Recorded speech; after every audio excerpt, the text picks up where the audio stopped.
Ananice, a gente vai seguir. Bora incluir. Com Ananice, a gente vai seguir. Olá, pessoal. Estamos com mais um Papo Nice. No Brasil, a população negra é mais atingida pela violência, pelo desemprego e pela falta de representatividade. Embora a gente tenha grandes nomes na literatura, tendo geógrafos, na música, e falando em música, eu tenho aqui do meu lado Marcinho do Cavaco, né, conhecido, mas na verdade é Márcio Andrade, conhecido como Marcinho do Cavaco, sapateiro. Participou do projeto Quintal do Pagodinho, do Zeca Pagodinho. Sua relação com a música se deu através do samba de raiz de Paulinho da Viola e Nelson Sargento, Nelson Cavaquinho, entre outros. Marcinho tem 37 anos. Também a gente conta aqui com a presença de Kessi Rodrigues, jovem de 17 anos, moradora de São Bernardo do Campo. A Kessi é MC, dançarina, grafiteira e atua na cultura hip hop desde os 14 anos de idade. Ao longo deste período, participa de batalhas, campeonatos e apresentações. Realiza muitos trabalhos voluntários. Militante e ativista da cultura hip hop e dos movimentos negros do ABC. Defensora do protagonismo dos jovens, crianças e adolescentes nas manifestações dos direitos da população negra. Boa noite, Kessi. Boa noite.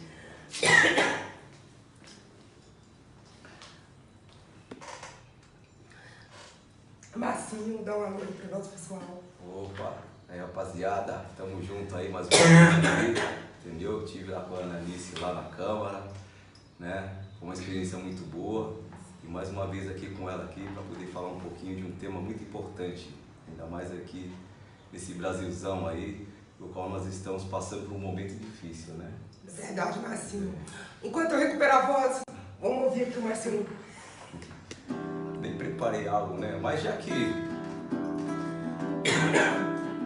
aqui a gente vem contando coisas que tem a ver com a nossa cultura brasileira, com a nossa cultura afro. Então o meu objetivo é cantar algo que tem a ver com isso, o samba, né?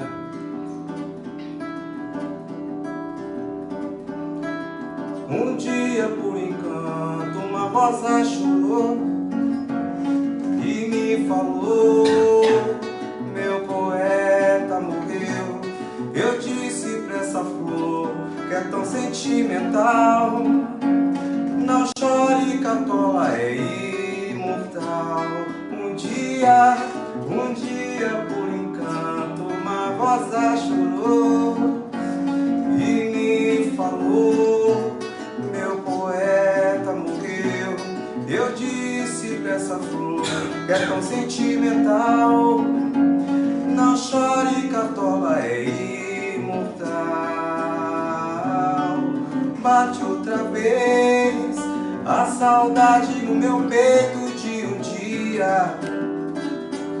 Não me faz mal, me traz carinho daquele que falou que o mundo é um moinho e fez da estação primeira o seu ninho.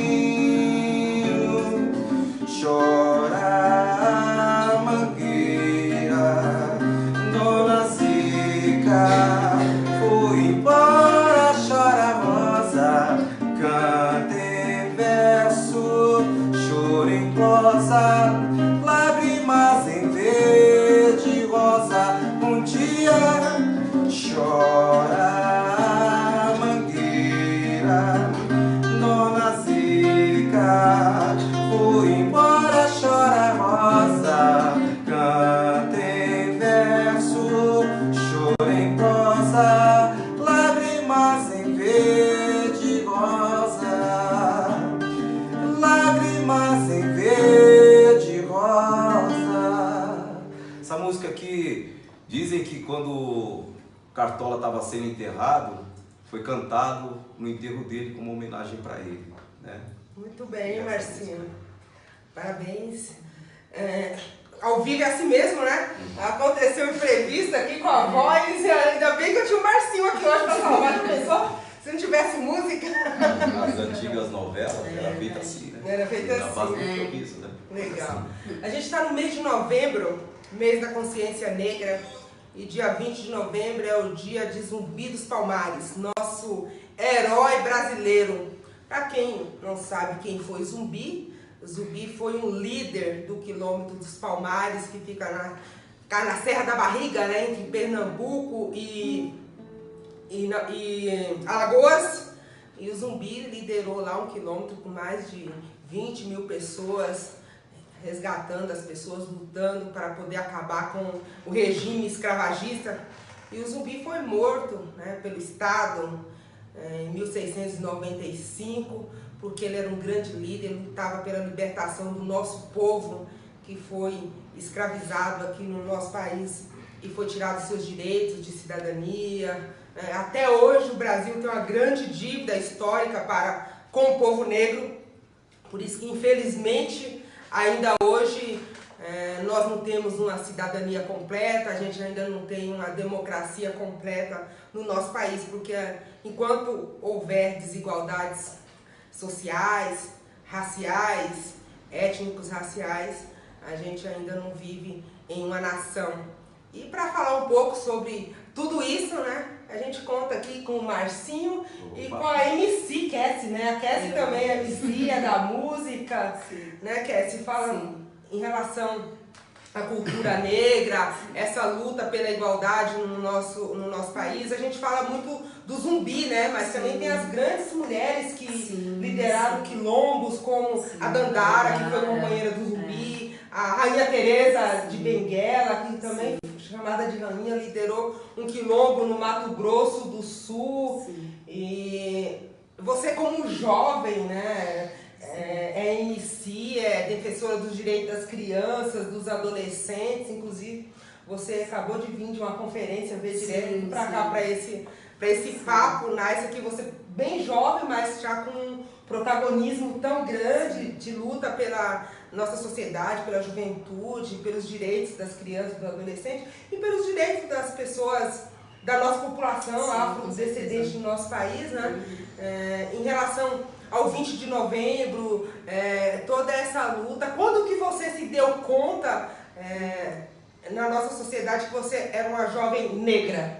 Nossa, então, é complicado falar sobre isso porque muito tarde eu vim me descobrir que eu era negra, né? Jovem, negra. Eu acho que eu passei a minha vida inteira muito iludida com as coisas, né? E como eu falei, com 14 anos foi quando eu comecei a ter esse protagonismo dentro do hip hop, fora do hip hop também. E foi quando eu conheci um pessoal da Uniafro, que eu vi pessoas que eram parecidas comigo e a gente passou a conversar e essas pessoas me trouxeram algumas histórias, inclusive coisas sobre mim que eu não enxergava. Então eu acho que assim, o processo que eu passei a minha vida inteira foi muito difícil, mas a partir do momento que eu descobri que eu era negra, né, até meio engraçado falar isso, mas é verdade, começou a se tornar mais difícil ainda, porque foi o momento que eu soube qual que era a minha posição dentro da sociedade.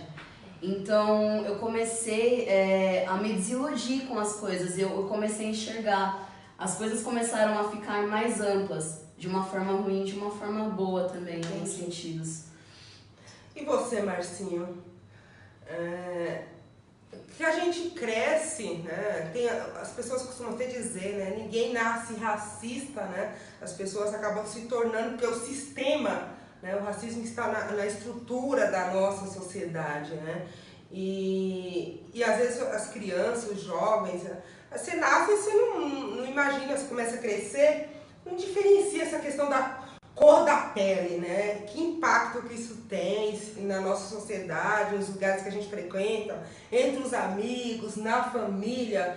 Isso em algum momento você já sentiu o fato de ser negro, algum tipo de preconceito, alguma diferença? Ou isso nunca mexeu com você? ou isso nunca teve alguma mudança na sua vida, ou não tem nenhuma diferença? Tem. Isso aí começou desde quando eu era moleque, né? Porque eu cresci na rua. E na minha época de jovem, quando eu tinha ali meus 6 anos, ali meus 7 anos, 8 anos, já na escola já sofria preconceito racial, né? Hoje a molecada chama de bullying, né? Na época nós sofríamos bullying, era macaco, era diversos tipos de nome aí. Lembro que na escola uma diretora, estava aí meus irmãos indo para a escola, a gente sempre teve que sair para a rua para pedir dinheiro, para ajudar a casa, porque minha mãe não tinha condição, trabalhava na faxina, mas o meu senhor dinheiro não dava, e meus irmãos nós íamos se virar. E chegávamos muito tarde, isso prejudicava a gente na escola, porque nós dormíamos na sala, né? Muitas vezes eu dormia na sala, e isso também prejudicou a gente por causa das diretoras, né? Eu lembro que nós estávamos indo para a escola, a diretora chegou, já vem esses neguinhos sujos nu. Isso eu guardo como se fosse hoje, eu lembro dela como se fosse hoje. E aquilo eu olhei ali e marcou, sabe? Eu falei, por que ela está falando isso? Como você falou, a gente é jovem, a gente não tem aquela noção do que é o preconceito, né? Mas a gente vai crescendo, vai se tornando adulto, a gente vai percebendo o que é o preconceito e como ele existe, né? Como ele existe, né? Foram, na verdade, né? Mais de 3 séculos, na verdade, de regime escravagista aqui no nosso país. Um povo que foram retirados das suas terras, das suas casas, da sua realeza na África e foram trazidos para o nosso país para um trabalho compulsório, né? Foram obrigados a trabalharem. E quando acabou o regime escravagista no nosso país, a população negra, né, que eram tratados como escravos, ficaram a Deus dará, né? Quer falar um pouco sobre isso, Cassie? Então, pode ser. Vamos lá. Eu ia só pegar assim o que ele falou mais ou menos, ia falar também sobre a questão, tipo, da influência, assim, de quando a gente é criança, a gente vê na televisão muitas mulheres brancas sendo protagonistas de tudo, os comerciais, também tem a questão de que o branco é a imagem bonita, o padrão bonito, e o negro nunca estava sendo protagonista das coisas. Então eu acho que para a criança negra sempre foi e é muito difícil crescer enquanto criança negra. Então eu acho que para passar por esse processo de aceitação é bem mais complicado, porque isso já começa desde que a gente nasce, entendeu? Que tem mães que alisam o cabelo das crianças e a gente vê na televisão a gente não sendo representado, entendeu? Agora tem mais representatividade, mas ainda assim a gente está ocupando alguns espaços, né? E falando assim sobre o que você falou, eu acho que o racismo ele veio mesmo depois da escravidão, né? Porque antes a gente tinha escravidão e quando aboliram lá em 1888 veio o racismo, né, como uma forma de continuidade da escravidão, só que sem ser escravidão, se vocês conseguem entender. E é isso, deixou a gente a Deus dará, jogou a gente por aí, entendeu? Sem direito nenhum, sem emprego, sem nada. Então, eu acho que é uma dívida histórica, sim, e tudo isso que aconteceu no nosso passado e ainda acontece, influencia fortemente pro que a gente é hoje, sabe? É isso. E até hoje isso aí prejudica, não é? É. Nós vivemos hoje uma escravidão disfarçada. Sim. Hoje nós vivemos uma escravidão disfarçada. Eu estava vendo uma imagem daquele ator lá da Grande Família, eu não sei o nome dele, eu não lembro o nome dele. Pedro Cardoso ou Marco Danilo? É Pedro Cardoso. Pedro Cardoso, que ele estava falando pro Lázaro Ramos que o Lázaro falou para ele que se existe o racismo, ele falou, lógico, com certeza, né? Ele falou que não ia deixar, ele falou, vou falar de uma maneira bem humilde, né, pro Lázaro. Eu não vou deixar a minha infância ser, sabe, infectada, porque eu sempre fui de uma família, de uma classe alta. E eu lembro que na minha família tinham assim, cinco empregadas negras. E se eu aprendi alguma coisa sobre o negro, sobre a África, eu aprendi foi com essas empregadas. E eu tinha de tudo. Elas eram as minhas empregadas. Até que um dia umas delas me levaram na casa dela. E eu pedi para ir no banheiro. E quando eu entrei no banheiro, ao invés de encontrar uma bacia, eu encontrei uma bacia. Né? Ao invés de encontrar o vaso sanitário, eu encontrei uma bacia, um balde, né? E aquilo me fez ver que realmente o racismo ainda no Brasil continua. E creio que vai continuar por muito tempo, mesmo com todas essas lutas que vem desde lá de Zumbi do Palmares, sabe? E outros que vão continuar lutando, porque a mudança vai ter que partir de nós. E é um racismo excludente, né? Alguém acaba tendo um lucro com isso, né? Porque hoje tem uma pesquisa de 2017 do salário da população negra comparado com a do branco. O negro ganha a metade do que o branco recebe, né? Então, o sistema capitalista, ele também lucra com esse racismo, né? Porque esse recurso, esses benefícios acaba ficando na mão de alguém. E as pessoas que teriam que ter esse direito, né? Toda a população teria que ter o acesso a saneamento básico, né? Que é o mínimo, né? Saneamento básico, água potável. E nessa história que você conta, né? Digamos, não sei, o Pedro Cardoso, né? Pedro Cardoso. Ele se deu conta que aquelas pessoas que trabalhavam na casa dele, na casa delas, elas não tinham banheiro praticamente, na casa né? dele tinha de tudo. Tem a questão também que a gente tem que desnaturalizar algumas coisas, sabe? Que nem, como você falou dos salários, a gente sabe que mais da metade da população brasileira é negra e ainda assim a gente ocupa os, sabe, menores cargos. A gente está em menor número nas estatísticas que colocam as pessoas em lugares maiores. E eu acho que é muito naturalizada essa questão da empregada ser negra, sabe? Você chega para ver a pessoa que está ali no nível superior, que é o chefe da empregada, mas quando você vai ver a empregada não tem uma aparência igual a do chefe dela, sabe? Ela é negra, sabe? Você começar a separar as coisas e desnaturalizar elas. Não é natural você ter um emprego de empregada hoje. Eu não considero isso como um emprego, sabe? Eu acho que essas são algumas marcas que vieram lá do nosso passado e estão influenciando hoje em dia. É isso, ou seja, aquele trabalho doméstico, ou seja, a sujeira que cada um produz, que tem que limpar, paga para alguém fazer, né? E geralmente paga a maioria que estão nesse serviço, geralmente são as mulheres negras, né? Inclusive na representação, nas novelas, em filmes, infelizmente o ator, a atriz negra não tem a mesma competência, a mesma capacidade de representar qualquer papel na televisão, mas acaba a população negra não se vendo, porque quando está numa novela ou em um filme acaba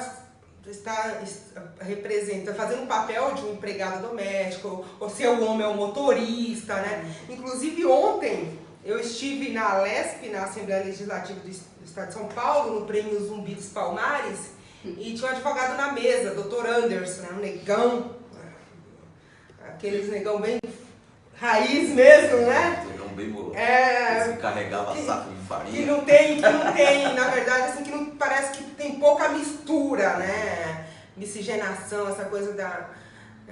e ele falou que um dia ele estava no centro de São Paulo, e alguém foi pedir para ele pagar um lanche e falou assim: ô pastor, paga um lanche para mim. Ele falou assim: olha, eu não sou pastor. Porque se é um negro de terno, só pode ser pastor, não pode ser um advogado, um juiz, né? Não pode ser uma pessoa com outra profissão. Então não considera, ou seja, né, a população ainda não nos vê em papéis, né, ou instituições, ou em cargo de alguma representatividade, né? Parece que assim, o lugar do negro não é esse, né? Inclusive a gente tem poucos médicos negros, negras, né? Sendo mais da metade da população. 54%. Então, pra você ver nas universidades, né?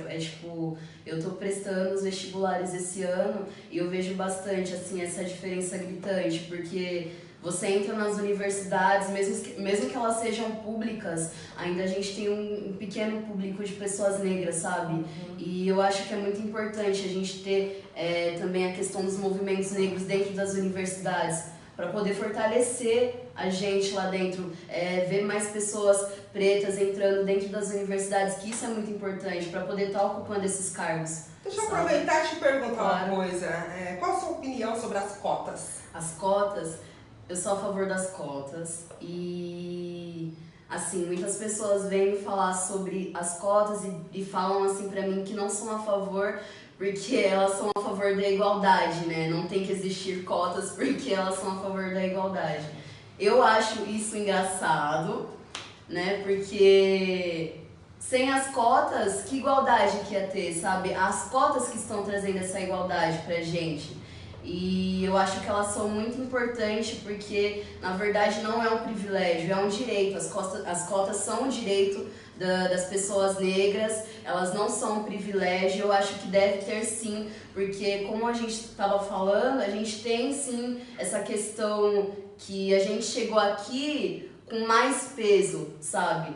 A gente já tá aqui, as pessoas têm uma dívida histórica com a gente sim. Então, é muito mais difícil para o negro conseguir ocupar os espaços, é justamente sobre isso que a gente está falando. A cota, além do que as pessoas pensam que ela já é a porta para você entrar na universidade, não é assim. A gente tem que se esforçar para estar lá também. Só a cota não vai te dar a nota do Enem, sabe? Só a cota não vai te dar a nota da FUVEST. Você tem que estudar também. Então eu acho que a cota de 50% é ali uns 25% do que a gente precisa de passar para poder chegar nesses lugares, sabe? Então eu acho que as pessoas têm que abrir a mente assim e começar a perceber que quando elas falam que não são a favor das cotas, na verdade elas estão sendo egocêntricas, sabe? Elas não estão enxergando a igualdade, porque as cotas que trazem a igualdade, não a falta delas, sabe? É isso aí. Na verdade, assim, eu vejo que as cotas sempre existiram, né? Mas só para uma parcela da população, excluindo a outra. Sim. Inclusive, tem uma lei que chama cota do boi. O que é essa lei que chama cota do boi? Filhos de fazendeiros, tinha cota nas universidades para eles fazerem o curso de agronomia voltado às fazendas. Então, sempre existiu essa cota, mas é uma cota excludente que exclui a população jovem, estudante negro do nosso país, porque a gente está, infelizmente ainda, né, estamos na base da pirâmide social, né, a população negra. E é algo que foi construído, né, porque foi negado o emprego para a população negra após a escravidão, né, porque criou um projeto de branquear o país e abriu aqui o país, a fronteira, para poder vir pessoas brancas da Europa para cá, e o emprego foi dado para as pessoas brancas da Europa aqui no Brasil. E os negros foram jogados à margem da nossa sociedade, na rua, para os morros, e tem que ter igualdade, tem que tratar as pessoas com desigualdade, para a gente alcançar essa igualdade. O Estado tem que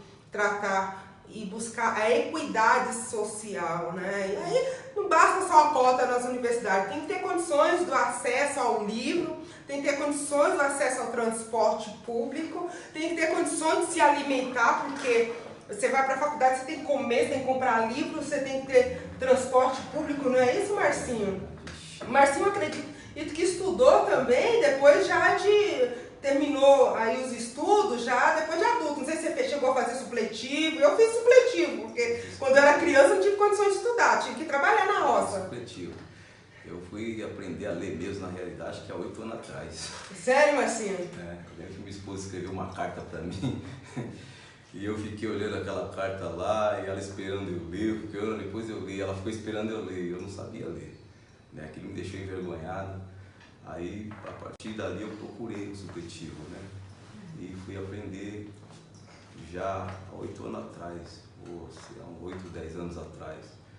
Mas eu tive que correr atrás por causa da vergonha. Mas essa questão da cota, que você vê que nós conquistamos um direito, que esse direito que nós conquistamos é para que nós possamos entrar num lugar para mostrar para as demais pessoas que muitas vezes enxergam nós de uma maneira diferente, que é possível nós estarmos juntos, sabe? Que é possível fazer a diferença, porque a cota não é só pro negro, a cota é para todos aqueles que necessitam. Sim. Porque se você olhar numa comunidade hoje em dia, você não vai ver só negro, você vai ver branco também, e que está ali sofrendo. Verdade. Né? Quem está saindo beneficiado com benefício nessa situação toda aí é só a elite.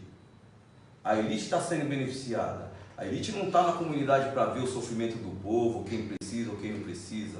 Né? Nós estamos falando aqui, quando a gente fala de Zumbi dos Palmares, foi um homem que lutou lá atrás. Creio eu que antes dele tinha muitos outros que morreram e ele foi um dos que fez a diferença para que nós pudéssemos hoje estar neste mundo, neste Brasil, livre, todo mundo junto, não é só o negro com o branco com o negro, sabe? Todo mundo livre, né? E as pessoas, a impressão que me dá é que quanto mais nós conquistamos, ele usa isso contra a gente. Né? Quando vem a consciência negra, eu ouço as pessoas falar, por que não tem o dia da consciência branca? Mas que burrice, humana, né? Por que não tem o dia, o direitos humanos? Direitos humanos é só para tirar preso da cadeia. Até o presidente da república, ele tem o direito ele tem o direito dos direitos humanos, né? Então eu fico vendo, sabe, essas situações aí, o modo da população pensar prejudica ela mesma.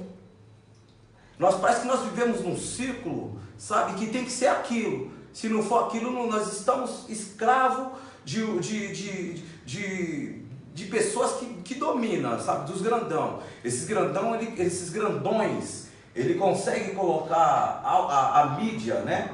Vamos falar da mídia. Eu lembro que quando eu era moleque, eu pedi esmola, e eu ia na Casas Bahia, tinha aquela televisão ligada, não tinha TV na minha casa. Entendeu? Eu ia assistir o programa da Xuxa na época. Rapaz... Aí você ia nas Casas Bahia para assistir o programa da Xuxa. Da Xuxa. E eu não comia nada, eu lutando para ter o que comer naquela época. Tinha que pedir um pãozinho com manteiga, tinha que pedir lá um steak. Eu lembro que tinha um bar lá que tinha um steak gostoso lá, e ela pediu, eu cegava enquanto eu não comia aquele steak. Mas eu vi o programa da Xuxa, e ela tomando aquele puta café da manhã lindo e maravilhoso, e eu com fome. Quantas crianças igual eu estavam ali vendo a Xuxa tomar aquele café da manhã? Isso é uma ilusão. E a molecada gostava da Xuxa, achava aquilo lindo, maravilhoso, mas ela mesma mostrava uma coisa negativa para a população, entendeu? Então, quando eu pego e falo das coisas da cota e de muitas coisas conquistas, eu me refiro a isso. Nós vivemos uma ilusão que a mídia coloca e a gente não consegue perceber e continua na mão desse povo, né? Sim, eu acho que as pessoas romantizam muito algumas coisas, sabe? Elas modelam muito, que nem a mídia, ela é um meio de manipulação que romantiza muitas coisas. Uma delas é a miscigenação, sabe? Eu acho que tem uma história muito triste, tem uma história muito triste por trás da miscigenação, né? Que foram as escravas que eram estupradas, então... eu acho que a mídia vem com esse papel mesmo de manipular e distorcer tudo o que aconteceu, que nem você falou dos italianos que vieram pra cá, né? Tem pessoas que falam as frases tipo, mas negro se vitimiza muito, branco também foi escravizado. Não, a questão não é que o branco foi escravizado, ele veio pra cá sim, só que ele veio pra cá com outras condições. Sabe, eram condições totalmente diferentes. Os italianos vieram pra cá com o objetivo que a Ana falou, de embranquecer. Eles falaram, não, esse povo aqui tá preto demais, né? Vamos embranquecer vamos misturar. E é isso, então eu acho que as pessoas têm que ter essa consciência de que as coisas não aconteceram só da forma que a mídia joga pra elas, sabe? Eu acho que é necessário a gente pesquisar e saber como que realmente vieram essas coisas, as condições.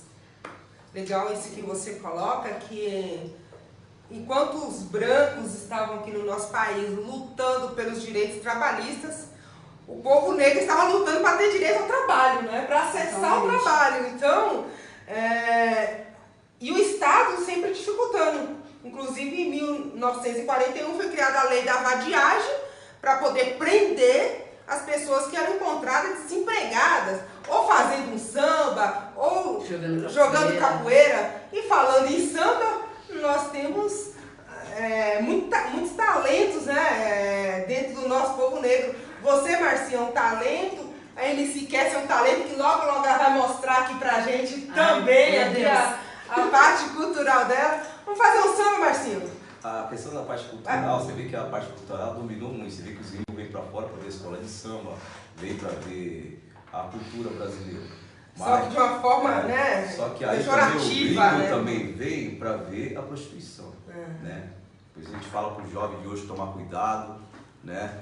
Com os gringos, porque os gringos vêm de lá de fora, não é porque é o funk que tá aí, tá, não, é porque as meninas tá lá dando brecha, então vamos tomar cuidado, valorizar verdadeiramente a cultura. E o samba também. E denunciar, né? Denunciar a qualquer tipo de prostituição, de abuso sexual.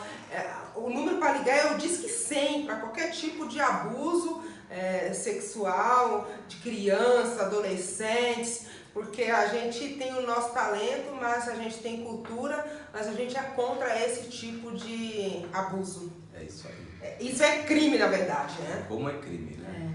E eu lembro não me recordo o nome daquela dançarina que fez o Carandiru. Fez Carandiru? Ela dançou lá no meio dos presos lá. Nossa! Eu sei. Eu já sei quem é. Ela devia dar um recado que ela foi uma mulher que viajou pra fora. Eu lembro que ela estava no programa do Gugu.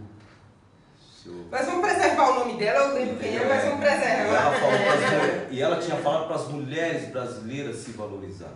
Sim. Se valoriza, porque a visão que nós temos diante dos gringos muitas vezes pode ser uma visão mentirosa, né?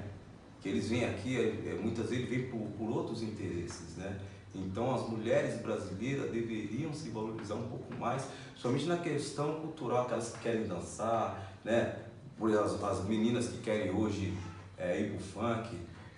Eu falo muito com a minha filha, eu falo, você está querendo cantar, você está querendo dançar, vai estudar, vai fazer uma aula de dança, vai fazer porque automaticamente nessa aula você vai aprender o que é realmente a cultura, o que é a dança, e vai aprender a se valorizar. E a gente tem que combater o machismo, né? Contra as mulheres, né? Na verdade, na nossa sociedade. Então, acontece muito disso, né? As mulheres, ela acaba sendo retiradas os direitos de expressão, de se expor, então acaba sempre culpando as mulheres, e a gente tem que combater todo tipo de machismo, de racismo e de preconceito para as mulheres na nossa sociedade. E você está certo, né? De orientar sua filha, porque o sistema é isso, né? Então a gente tem que sempre orientar. Vamos, o povo está aguardando você aí, puxar a música, hein?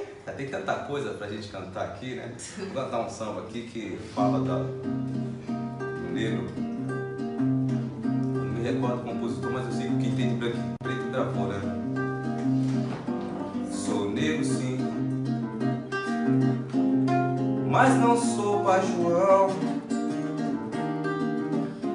Sigo na luta até o fim, sou cabano quilombola, guerreiro brigão. Sou negro sim, mas não sou Pai João. Sigo na luta até o fim, sou cabano quilombola, guerreiro brigão. Meus irmãos, minhas irmãs, quero ver bem, mas claro sem dizer amém, sem se curvar a ninguém. Gente bonita pra mim é que luta e sabe como dizer não também. Sou negro sim, mas não sou Pai João. Muito bem, Marcinho. A música que traz uma letra aí, né? Que traz a reflexão para nossa condição social na sociedade. Ô, Cassie, mas me fala uma coisa, né? A sua entrada no hip hop, como que foi? Inclusive nós convidamos uma outra jovem, que era a Vicky Martins, mas ela não conseguiu chegar, né? Teve problema para conseguir chegar. E a Vicky Martins também é da cultura hip hop, né? Você é da cultura hip hop. Deixa eu perguntar, você enquanto mulher, quando você ingressou na cultura hip hop, você sentiu algum tipo de preconceito? Uma mulher aqui no hip hop, mulher aqui no rap, ou o próprio hip hop, a cultura, ele já vem para quebrar esse tipo de preconceito ou discriminação? Sim, então, quando eu entrei na cultura hip hop, eu sempre estive perto de pessoas que nunca me trouxeram essa questão do machismo, sabe? Eu sempre me senti muito confortável dentro da cultura, mas com as pessoas que estavam ao meu redor. Só que eu acho que é importante também falar sobre que, independente do lugar que as mulheres estejam, sempre vai existir o machismo, sabe? Em algumas questões dentro do hip hop também não é diferente, que nem tem a questão do rap, sabe? A questão não é MC ser machista com a MC, mas a questão é você ter lá uma banca de 100 MCs e apenas 2 ser mulher, sabe? Tá representando o hip hop. Só que a gente também tem que falar que as mulheres, elas sempre estiveram presentes na cultura desde os anos 80, sabe? Só que pra mulher, pelas coisas que vêm de fora, também é bem mais difícil para ela chegar. Eu acho que existe uma insegurança que é implantada nas mulheres, sim, principalmente nas mulheres negras, para poder ter a atitude de ir lá e fazer. E o hip hop, acima de tudo, ele fala sobre isso, sobre você ter atitude, sobre você ter a união com seus amigos que estão ao seu redor. Então, a cultura, ela não é machista, sabe? Ela vem para quebrar com o machismo, totalmente. É que nós, mulheres na sociedade, as mulheres já sofrem machismo, já sofrem discriminação por ser mulher. A mulher negra, ela sofre discriminação 2 vezes, né? Primeiro por ser mulher e segundo por ser negra, né? Na nossa sociedade. Então, nós estamos, infelizmente ainda, né, na representação. As mulheres produziam, mas na cultura, por exemplo, nos livros, as mulheres escreviam, mas isso a gente acaba não tendo acesso às autoras, né, de livros femininas. A gente tem muito dos homens, né? Agora que está sendo feito um trabalho de resgatar essa memória de representatividade das nossas ancestrais, né? Então a gente está fazendo este trabalho. E hoje as mulheres, a mulher negra, ela recebe menos que a mulher branca, menos que o homem branco e menos que o homem negro. Então, e as mulheres hoje, 40% das mulheres na nossa sociedade, ela é arrimo de família. Só que as mulheres negras ela acabam sofrendo discriminação no mercado de trabalho, na música, né? Acaba quebrando barreiras, né? Na política. Eu sou a primeira vereadora negra de São Bernardo do Campo, na história daqui da República da cidade de São Bernardo do Campo. Então a gente tem muita dificuldade de acessar. Isso é devido ao preconceito e também a questão social, porque você não tem acesso. Para você conseguir ascender profissionalmente ou politicamente, você tem que ter pessoas, né, que possam te estender a mão, que possam te ajudar. Como a gente não tem as mulheres negras em cargos, em estruturas, ou na política para poder ajudar as outras mulheres, a gente tem mais dificuldade. E eu acredito que na música não é diferente, na cultura, na arte. Sim, é que, tipo assim, é uma coisa que eu sempre percebi, é que a gente cresce com essa dificuldade de falar, de ter atitude, sabe? A gente tem que estar a todo momento provando que a gente sabe das coisas.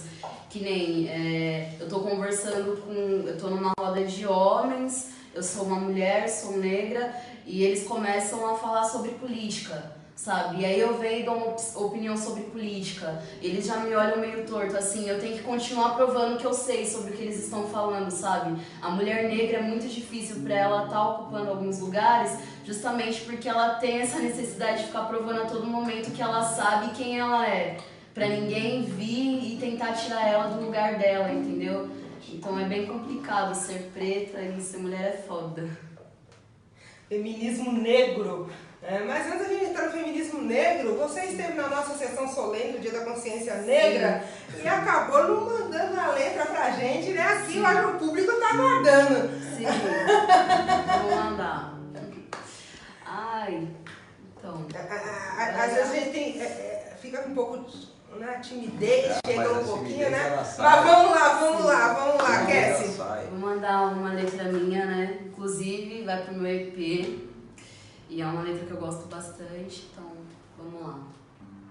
É meu corpo a corpo unido nessa massa de defeito. Eu sentiria mais conforto e efeito se o silêncio fosse o primeiro a triunfar, antes de qualquer fala mal pensada que me atinja por inteiro. E na calada, muitas vezes eu carrego a dor do peito que exala. Meu reflexo me encara, é o teste mais real, guiando meus olhos pro horizonte. Enquanto falam sobre ser normal, meu pensamento se vê distante. Sendo dominante, somos seres fascinantes, pulando a estratégia nessa era acelerada, um pouco mais frustrada que o normal, com um sentido inconstante. Antes, bebendo chá de confusão, chamas a flor da pele, temendo vários pontos, supondo que minha teimosia modela maldades. Entre a alma e a face é um encontro.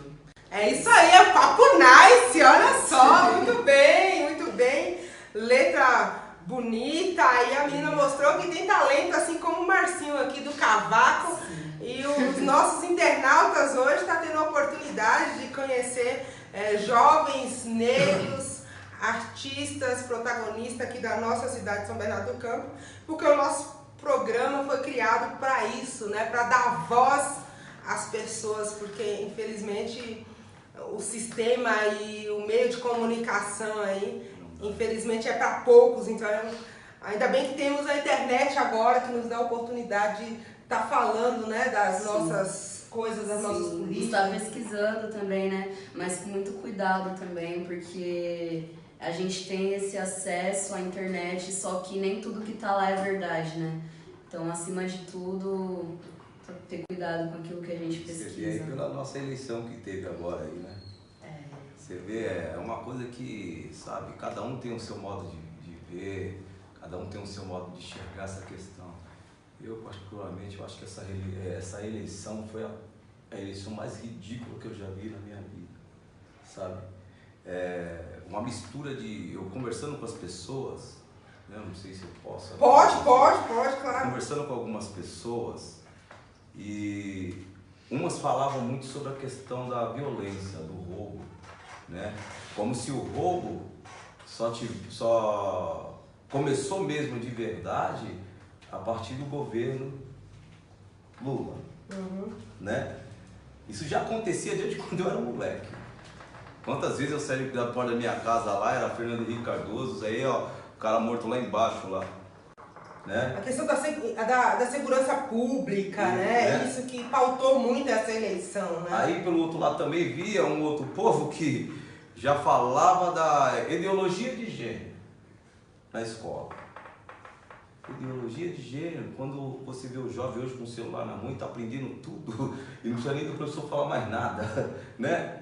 O povo está pensando o quê? Nós estamos vivendo um mundo, né, que hoje está aí, quer falar de ideologia de gênero? Vamos falar das tecnologias que estão surgindo aí, que está dando acesso fácil para a juventude aprender, né, Ananice? E também o outro lado, a religião, né?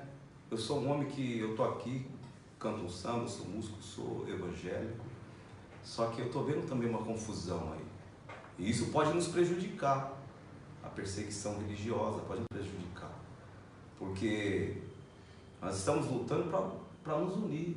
Nós estamos aqui falando do Zumbi dos Palmares, nós estamos falando aqui das mulheres, lembrando daquelas mulheres que foram queimadas, são 3 mulheres, se eu não me engano, foi nos Estados Unidos, é isso?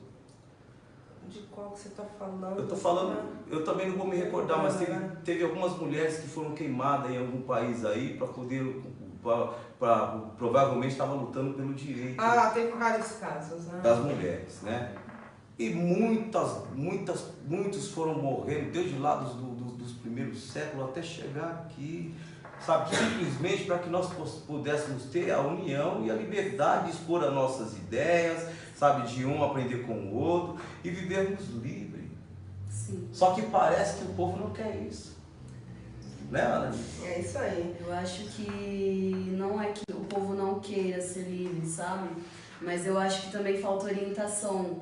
As pessoas que sabem de algumas coisas estão falando com essas outras pessoas que não têm tanta orientação quanto elas. Eu acho que no fundo todo mundo quer ser livre, na verdade todos queremos ser livres. Mas o problema é que a orientação não chega onde se deve chegar. Nós estamos aqui falando sobre a questão do negro e tudo, mas você pega a própria escola mesmo, ela não fala. E quando fala o que eles querem. Você lembrou de um ponto importante agora em relação à escola? A gente tem, vamos falar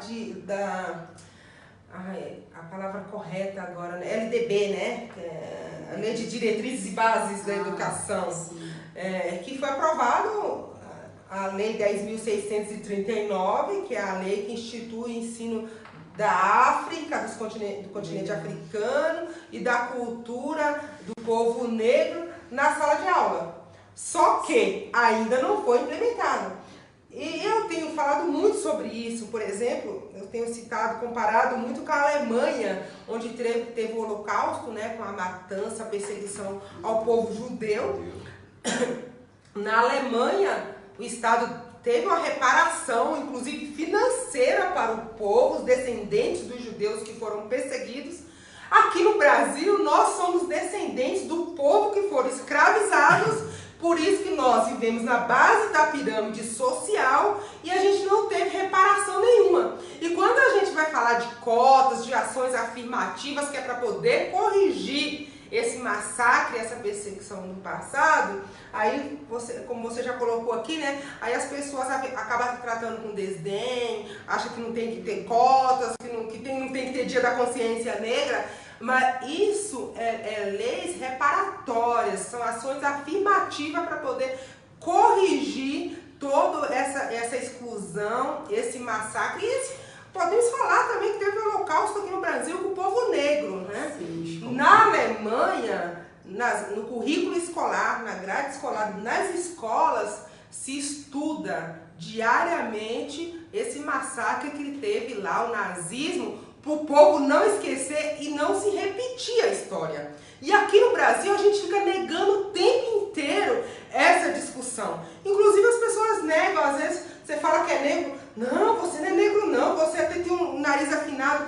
Quer negar que a pessoa seja negra para ter uma aceitação, um afeto maior. Mas a gente, para corrigir os erros do Estado, a dívida histórica que o país tem com a população negra, precisa começar reconhecendo o problema, né? Reconhecer que tem exclusão, reconhecer que tem discriminação, reconhecer que tem preconceito. Porque uma doença se cura a partir do momento que você detecta ela, né? Aí você começa a aplicar o remédio certo para corrigir e curar. A mesma coisa no Estado brasileiro. A gente precisa reconhecer essa dívida histórica que tem com a população negra para poder começar a corrigir a palavra certa é erro. Acho que erro é a palavra muito leve para tudo isso que ocorreu aqui no Brasil, né? Mas para esse massacre que teve com o povo negro, a expropriação, né? A tratar o povo como escravo. Então a gente precisa começar a reconhecer para poder corrigir. A nossa assistente ali estava lembrando aqui para a gente falar um pouquinho do feminismo negro. E aí as pessoas falam também, mas por quê? Agora, feminismo já é uma palavra chata, ainda vai falar de feminismo negro. Você já fez essa discussão, esse debate? Então, Cassie. Inclusive, hoje, né, antes de eu vir pra cá, como eu tava lá na conferência, tinha uma moça que tava lá, ela era branca, ela era feminista, e a gente entrou nessa discussão do feminismo. E assim, a minha opinião é que deve existir sim o feminismo negro, porque eu acho que, como a gente estava falando, ser mulher já é complicado. Ser mulher e ser preta é o dobro, sabe? Então eu acho que a mulher branca, ela luta pelos direitos dela, assim, dentro da sociedade, porque é difícil ser mulher, mas a mulher preta, ela também luta pela vida, sabe? É diferente, querendo ou não é diferente. A mulher negra, ela tem o genocídio da população negra e a mulher, ela tá dentro desse meio, claro, e ela também é a que mais morre, sabe? A mulher negra, ela tem a responsabilidade de ser mãe, e pra mulher negra ser mãe é uma responsabilidade maior do que pra mulher branca ser mãe, porque tem outras cobranças que vêm de fora, né? Então eu acho que é isso, deve existir sim o feminismo negro e a gente tem que entrar em uma discussão para poder compreender o porquê que ele existe. Quando a mulher branca estava lutando para ter o direito ao voto, para votar no marido, no filho, para entrar no mercado de trabalho, para ter direitos, a mulher negra estava lutando para deixar, pela vida e para deixar de ser coisa, né? Que a mulher negra ela foi coisificada no processo escravagista aqui no país, né? Então, eu costumo dizer na Grécia Antiga que tem divergência, né? Mas é o que está nos clássicos ainda hoje, que é o berço da política, onde criou a política. A mulher não participava da política porque ela não era considerada cidadã, né? A mulher negra aqui no nosso país, ela não deixou de ser cidadã. Ela não era gente, né? Ela podia ser penhorada, poderia ser vendida, poderia ser trocada, então era coisa. Então, realmente, a nossa luta ela é outra, né? Ela tem a sua especificidade, infelizmente, ainda na nossa sociedade. Então, a gente tem que continuar fazendo essa discussão. Acho que também acontece, tipo, desculpa cortar, a questão das mulheres pretas terem essa hipersexualização desde que elas são crianças, sabe? Ela é objetificada, como você falou, e a hipersexualização da criança, né? Da menina de 12 anos, da menina de 15, da mulher de 20. Então a gente tem que falar sobre isso, os estereótipos negros que eles colocam, né? É negro, então, né, ele deve ser quente, a mulher preta é a cor do pecado. Eu acho que é por aí que a gente tem que começar a discutir e ver essas coisas que estão sendo faladas, sabe? Bacana. Isso. Tem tantas coisas que a gente ouve assim falar. Márcio. Olha, eu não sei se eu vou estar errado nas coisas, no que eu vou falar aqui agora, mas peço licença e perdão àqueles que estão ouvindo, mas, você vê, nós estávamos falando sobre a questão dos italianos, né? Que veio, o povo fala que foi escravizada, e também outros pegam falam que foi o japonês, né? A gente pega ali lá atrás, teve escravo branco sim, mas lá atrás, nos primeiros séculos, né, em alguns países, os brancos, eles se escravizavam porque eles passavam a dever, né? Isso a gente vê muito na questão bíblica das religiões. Se você me permitir um adendo aí, na verdade, o escravo do passado é o escravo realmente um escravo de guerra, né? Que tinha dívida. Então, era o escravo de guerra quando saqueava, então ela passava a ser... passava a dever lá aos seus senhores lá e se doava como escravo, né? Mas poderia ter a sua liberdade. O negro não. Ele era pego na sua origem e trazido para um país distante, ainda enfrentava aquele navio negreiro, adoecia, era jogado no mar, apanhava, sem contar as coisas que eram amarradas no corpo dele. As mulheres sofriam abuso sexual, ainda ter que alimentar os filhos das mulheres, outras, né? Então, qual que é o porquê que o negro foi o escravo que mais sofreu? As pessoas ficam com essa, mas quem mais sofreu? Tá aí, a história tá aí para quem quiser ver, sabe? A internet tá aí para quem quiser puxar a história verdadeira, né? Mas as pessoas não puxam por quê? E aonde se deve chegar? Mas chegar mesmo da maneira correta é na escola, porque a juventude está lá, o futuro do país está lá. Mas tem que chegar nas escolas públicas e nas escolas particulares. Tanto a juventude da comunidade tem que aprender sobre o tema, como o filho da elite também tem que aprender. Só assim as coisas podem mudar no futuro. Enquanto isso, nós vamos ficar lutando. Muito bem, Marcinho. Você tinha falado lá atrás em relação às tecnologias, das pessoas pesquisarem. A Cassie também levantou o ponto, né? Porque hoje a gente tem mais acesso à informação, mas também acaba proliferando muitas informações falsas, mentirosas. Então é importante filtrar, né? E buscar fontes seguras, né? Sites respeitados para poder ter as informações mais precisas. A gente está quase chegando aqui no final do nosso Papo Nice, então um papo muito gostoso aqui com esses dois aqui, com o Marcinho e com a Cassie. Ô Marcinho, a gente está quase indo aqui pro final. Você gostaria de jogar mais um samba aí pro nosso... Sim, vou jogar. Esse samba aqui, eu tava lá em casa pensando, porque como nós estamos falando aqui da questão da luta, da questão das conquistas, né? Se hoje o samba está aqui, se hoje nós estamos podendo tocar o samba do jeito que a gente toca em qualquer lugar, poder estar livre para poder tocar um violão, um cavaquinho, um pandeiro, a gente deve isso àqueles que lutaram lá atrás. Porque, segundo a história, o sambista se via marca de violão, já apanhava, ia preso. Uns falam que o pandeiro é considerado uma arma, né? Tem até aquele samba que o Zeca canta, né? Delegate o pai, sem alma, sem coração, não quer samba nem curimba na sua jurisdição. É que ele não prendia, só batia, né? E diz que alguns sambistas na época do Rio de Janeiro, no Rio de Janeiro, eles acabavam cortando o cabelo careca para não ser reconhecido. Então tem diversas questões aí.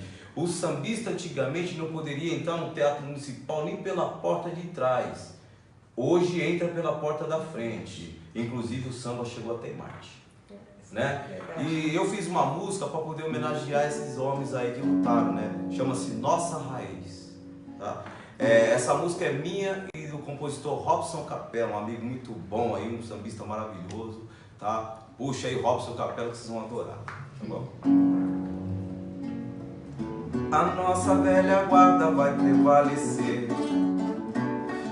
O samba que ela canta traz inspiração. Tão alegre é o dia a dia. Aquela melodia vem do coração. Às vezes não consigo entender. A nossa raiz não tem o devido valor. O samba é o canto da população. A velha guarda é quem mantém a condição. O samba é o canto da população. A velha guarda é quem mantém a tradição. Foram marginalizados nos tempos de outrora, defendendo o samba que hoje tem palcos e glórias. E sempre vou preservar os grandes bambas e cultivar a nossa bandeira do samba. É isso aí, nossa raiz. Obrigada, Marcinho. Quer deixar mais uma letra aí pra gente encerrar? Pode ser. Antes de tudo, eu gostaria de falar que a gente tem que continuar resistindo e continuar lutando, porque a luta dos negros no Brasil, em qualquer parte do mundo, é muito importante que possamos resistir. E vamos lá, deixa eu puxar uma música aqui, eu tô pensando. Bom, então essa daqui que é uma música muito importante pra mim, fiz com um amigo meu também, como ele citou o amigo dele, eu vou citar o meu Willy, MC também, pode pesquisar. E é assim: me encontro no sepulcro onde a pólvora explode, o paradoxo de ódio, mas se torna metafórico, muito psicótico, cheio de devaneios metódicos. É estranho se encontrar constante, no instante corra e diga avante, siga adiante. Se a parada solicitada pelo grito me dá medo, encontro um jeito para a gestão de desespero. É um surto raro, claro, amparo a carroça que leva minhas coisas e reparo na música do rádio, tocando Alvin. Sinto essa voz, parece que foi feita para mim. Me deixe só, quero ficar na solitude. Estou indefesa para o sentimento de atitude. Deixa rolar o vinil do Rei Charles. Depois eu troco e coloco o Marvin Gaye. Na moral eu sei, eu vou jogar um xadrez, relaxar a mente sozinha outra vez. É isso aí, Cassie. A gente tem esses dois talentos aqui que foram negados as oportunidades. Sem oportunidade, são o que são. Imagina se tivesse oportunidade, né, pessoal? Por isso que a gente tem que lutar realmente pelos direitos, pela igualdade e pela oportunidade de acesso à cultura, educação e emprego para todo mundo. Eu espero que vocês tenham gostado do nosso Papo Nice de hoje, porque eu amei. Quero agradecer, Marcinho, imensamente a sua participação aqui conosco mais uma vez. Agradecer você, Cassie Rodrigues, por ter atendido o nosso convite mais uma vez. Eu agradecer você que tem acompanhado o nosso mandato, que tem acompanhado o nosso trabalho pelas redes sociais. Quero pedir que compartilhe esse vídeo, divulgue para os amigos, para os familiares e continue acompanhando o nosso mandato e o nosso Papo Nice. Qualquer forma de preconceito e discriminação é um desrespeito aos direitos humanos. Grande abraço, continue conosco. Bora incluir. com análise a gente vai seguir. Bora incluir, com análise a gente vai seguir.